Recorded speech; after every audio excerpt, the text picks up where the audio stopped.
Retour dans l'espace réussi pour Blue Origin. Une fusée New Shepard a décollé mardi du Texas. 10 minutes après le décollage, la capsule de la mission s'est posée en douceur dans le désert de l'Ouest américain. Aucun passager n'était embarqué sur cette mission, seulement des expériences scientifiques. Ce décollage marque le retour dans l'espace de la société américaine après plus d'un an, après son accident survenu en septembre 2022. L'accident s'était soldé par le crash de l'étage de propulsion de la fusée. Celle-ci ne transportait évidemment alors aucun passager. Une réussite donc cette semaine et un retour dans l'espace qui doit permettre de reprendre les opérations de tourisme spatial de Blue Origin.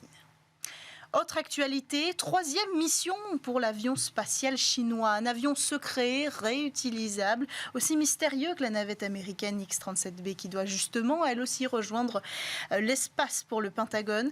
L'engin chinois a décollé, lui, jeudi 14 décembre. Le but de la mission demeure inconnu, tout comme sa durée. On sait tout de même que l'avion spatial a été déployé en orbite basse entre 330 et 350 km d'altitude, seront différents observateurs. Une fois sa mission finie, il reviendra à se poser en Chine de façon automatique et certainement confidentielle. Dernière actualité de cette émission, la semaine dernière, en commission européenne de l'Assemblée nationale, une députée a présenté sa proposition de résolution de loi européenne sur l'espace. Cette députée, c'est Cécile Rilhac, élue la 3e circonscription du Val d'Oise, affiliée au parti En Commun, et coprésidente du groupe d'études aéronautiques et espace. Elle a répondu à notre call actu aujourd'hui. Bonjour Cécile Rilhac, merci d'être avec nous dans Smart Space. Quelles sont les grandes lignes que vous avez proposé et présenté à l'Assemblée nationale?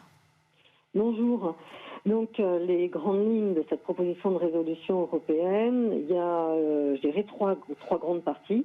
Donc, sur le plan réglementaire, j'ai demandé donc que soit promu un socle normatif qui répond aux enjeux de sécurité et de durabilité, de tout ce qui va désormais graviter au-dessus de nos têtes.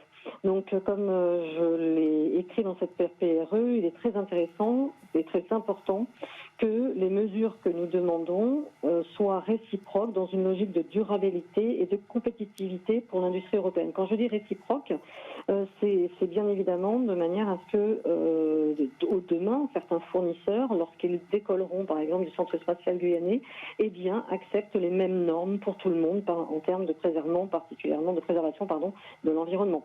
Ça, c'est un premier aspect très important. Ainsi, on pourrait aussi demain inciter les industries à développer des technologies innovantes, évitant les collisions, nécessitant le retrait actif des débris, une espèce de label entre guillemets espace sûr qui pourrait être attribué ainsi aux entreprises et opérateurs qui respectent les critères de sécurité et de viabilité. Ça, c'était pour un premier aspect plutôt réglementaire. Ensuite, il y a un aspect plus opérationnel qui est celui de renforcer la coordination entre les acteurs, le renforcement des capacités européennes de surveillance et de suivi de l'espace. Bon, quand je parle à des spécialistes, vous connaissez, je parle bien entendu du programme EUSST, donc qui pour nous est un véritable prérequis. Donc il faut aujourd'hui augmenter, à mon sens, les capacités européennes de surveillance de l'espace. Parce qu'aujourd'hui, c'est essentiellement les données des Américains que nous sommes obligés d'exploiter. Et donc, ce que j'aimerais, c'est que demain, l'Europe soit également un petit peu plus autonome, indépendante et souveraine en ce domaine. Enfin, il y a le cadre fixé à l'échelle européenne qui pourrait servir de base pour des négociations à l'échelle internationale.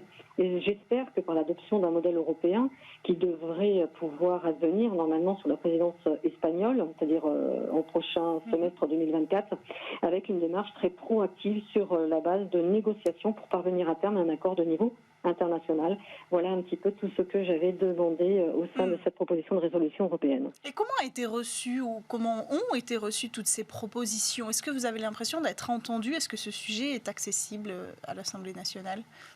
Alors en tout cas au niveau de la Commission des Européennes, bien entendu, j'ai été entendue puisque la résolution a été adoptée, mais je vois bien qu'au sein de l'Assemblée nationale, il y a vraiment encore besoin d'acculturer l'ensemble de mes collègues.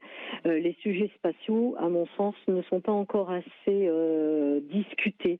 Donc la semaine dernière, j'étais en Commission des Affaires européennes pour cette PPRE. Ce matin même, je portais un rapport sur l'avenir de l'industrie spatiale européenne au niveau des affaires économiques et on voit bien que ce sujet commence un petit peu à intéresser mes collègues, mais il faut encore insister, ce ne sont pas que des sujets de défense, il y a beaucoup aujourd'hui de sujets civils, des sujets économiques et donc il ne faut pas lâcher, il faut absolument que ce sujet devienne un sujet récurrent dans les discussions à l'Assemblée nationale et dans les différentes commissions.